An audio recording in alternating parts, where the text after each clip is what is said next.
Labdien! Latvijas-Lietuvas pārrobežu sadarbības projekta ietvaros ir parakstīts līgums starp Krāslavas novada domi un CAB Lama Rīga par ūdens patēriņu uzskaites un kontroles elektroniskās sistēmas izveidi Krāslavā. Līgumus ir noslēguši arī mūsu partneri Līvānu pilsētā un Preļu pašvaldībā.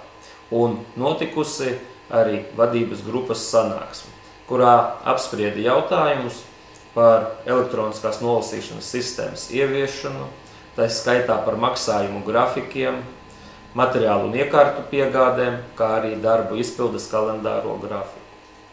Ģenerāla uzņēmējs Lama Rīga kopā ar apakšu uzņēmēju SmartMeter darbus veiks vienlaicīgi 3 pilsētās – Krāslavā, Līvānos un Preļos.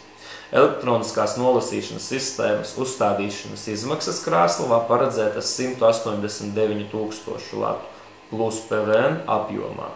Līvānos 43 000 latu plus PVN apjomā un Preļos 42 000 latu plus PVN apjomā. Krāslavā paredzēts uzstādīt 1450 ūdens skaitītājus, 13 380 datu pārraides iekārtas, datu serveri un programmatūru. Preļos attiecīgi 1007 ūdens mērītājus, 1527 datu pārraides iekārtas, Līvānos 1082 ūdens mērītājus un 1775 datu pārraides iekārtas, kā arī visu saslēgt un nodrošināt elektronisko nolasīšanu sistēmu visās 3 pilsētās.